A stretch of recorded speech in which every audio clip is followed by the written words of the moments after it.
A very good afternoon to you. You're with News First. This is your lunchtime primetime news bulletin. Before we go into the stories in detail, let's take a look at the headlines. Former Secretary of Defence says an attempt is afoot to sully the names connected over the MIG deal. Sashi Veeravansa summoned to the Financial Crimes Investigation Division. Abandoned infant found in Teldenia. Run Bhumi Rally for Unity marks day 28. Rescuers cut holes in Chinese sunken ship's hull as survivors recover in hospital. On to those stories in detail. The wife of former Minister Vimal Veeravansa, Sashi Veeravansa, was summoned to the Police Financial Crimes Investigation Division in Kolpiti this morning. Police media spokesperson SP Ruwan Gunasekara said that she was summoned to the FCID in order to record a statement regarding several property and wealth. The police added that Sashi Veeravansa was still being interrogated.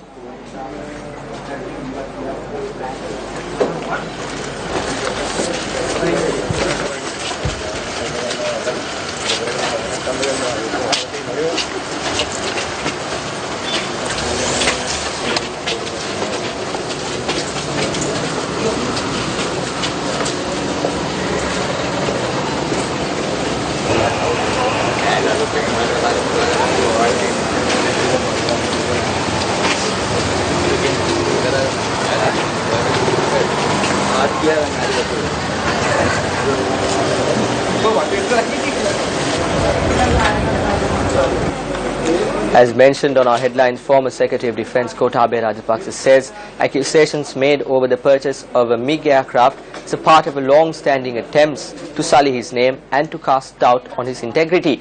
Issuing a communique, the former Secretary of Defence says that this is also a project to try and tarnish the war victory as well. Gotabaya Rajapaksa says that since the change of government, interest in the MiG purchase have been revived by political opponents, and this is an opportune moment to explain to the public what this issue is about. The former Secretary of Defence also in this communique had drawn attention to media reports citing a discovery of a secret bank account in the name of Belimissa Holdings Limited, which had been opened in the British Virgin Islands just before the deal. Gotabaya Rajapaksa also goes on to say that when the previous government decided in 2006 to purchase 4 MiG-27 aircraft and to get 3 existing MiG-27 planes and 1 MiG-23 overhauled, Ukrein-Mash, the manufacturers of MiG planes in Ukraine, were directly approached. He goes on to say that in the letter of offer sent by Ukrein-Mash to the Ministry of Defence on the 6th of February 2006, it was specifically stated that the offer was being made in conjunction with the financier, providing financing to the manufacturer, and that the beneficiary of the letter of credit will be the financier. Former Defence Secretary Gotabaya Rajapaksa says that D.A. Perigjob, a director of Ukrein-Mash, has written to Sri Lanka Defence Ministry explaining that Ukrein-Mash is a fully state-owned enterprise and that according to Ukrainian law, the establishment does not have the right to trade on credit terms. Gotabaya Rajapaksa goes on to say that when the contract was signed on the 26th of July 2006 for the supply of the 4 MiG-27 aircraft and the overhaul of 4 other MiG aircraft, there were 3 signatories. The command of the Sri Lanka Air Force as the buyer, Ukrein-Mash as the seller, and Belimissa Holdings Limited as the designated party which was to receive the payment. He adds that when a state-owned enterprise in a foreign country enters into a legally binding contract for the supply of aircraft, the buyer has to make the payment as the seller specifies. He goes on to say that there was nothing secret about the payment being made to Belimissa Holdings Limited because they too were a signatory in the legal contract. Gotabaya Rajapaksa notes that the MiG aircraft were directly purchased from the manufacturers in Ukraine, the payment was made, the aircraft was delivered, and they were used in the war which was won, and that those aircraft are still in service. You're with News First. JVP Politburo member Ramalingam Chandrasekaran convened a media briefing in Jaffna. The person who governed the country for the past 9 years did so based on the needs of the family. The family stole from the country. Everything has been revealed. Legal action will be taken against them in the future. They are spreading nationalistic sentiments to maintain their stance. These sinful acts are committed by the Rajapaksa team.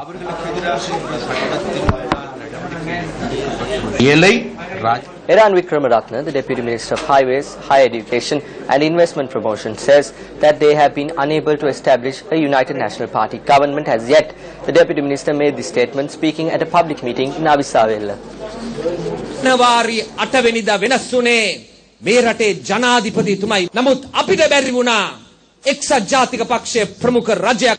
What changed on the 8th of January was the president. Yet we have not been able to establish a UNP government. During these 100 days, we have carried out tasks which no other government had done. There are some tasks that need to be carried out. The people are awaiting for those tasks to be fulfilled. Yet, we have not been able to do so because of an act of sabotage. Friends, we need to establish a new government. We need to dissolve parliament. We need the people's mandate. On the 8th of January, it was a silent revolution that made Maithripala Sirisena the president. There are some who are trying to sabotage this silent revolution. Mahinda Rajapaksa is steering some from the background. Can they stop this silent revolution? The people are wide awake. You cannot expect anything from the incumbent parliament. ජනතාව ඉන්නේ අවදියෙන්. ඔබට මේ පාර්ලිමේන්තුවෙන් කිසිවක් බලාපොරොත්තු වෙන්නට බෑ. The Deputy Minister made this statement during the UNP activists meeting in Avisavella.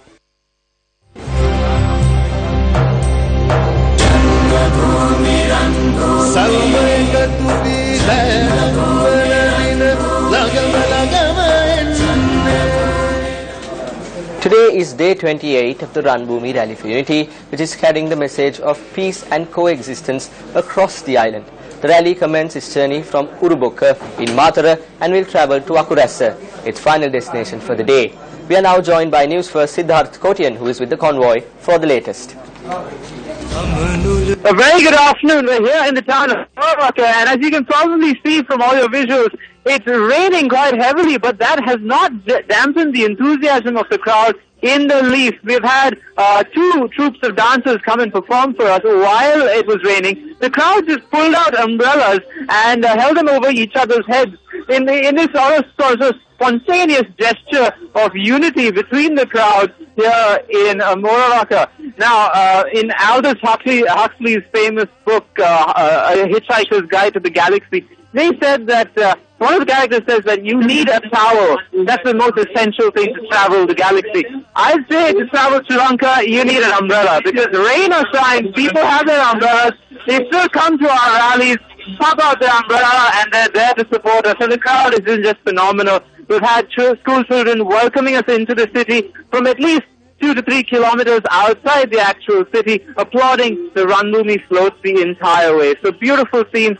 There's no words to describe it. All I can say is I'm getting a bit choked up. This is Sid Kotian for the Newsfirst and Ranbhoomi team.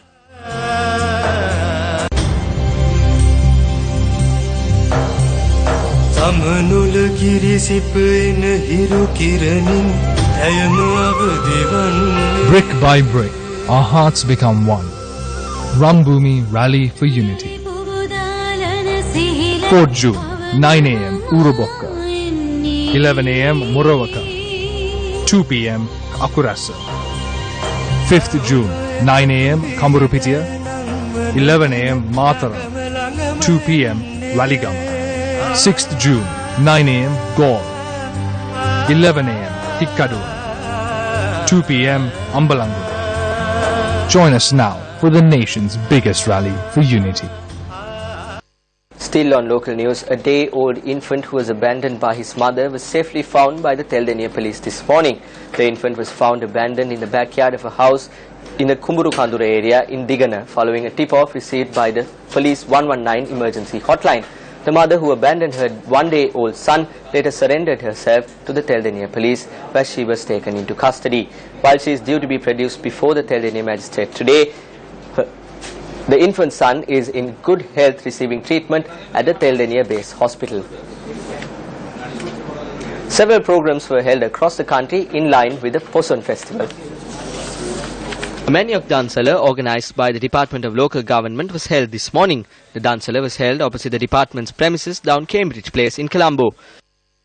A Poson Batiki performance was held at the Talangama Divisional Hospital. The event was organized by the counselling unit of the hospital. A press conference was organized in Colombo yesterday to inform the media about the Sri Lanka International University Romp 2015.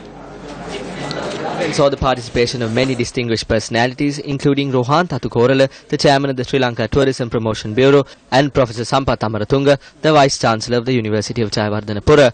Sri Lanka International University Romp 2015 is due to be held on the 11th and the 12th of June. the Inter-University International ROM 2015 has come to be. And I'd like to thank the University of Sri Javagnapura for taking the lead on this project.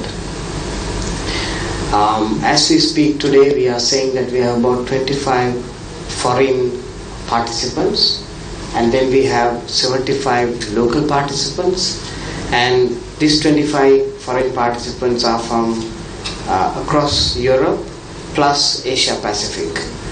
And we from Sri Lanka Tourism will contact our different counterparts in all over the world, and we will try to see whether we could make this maybe about 30 to 35 in the next 2 weeks.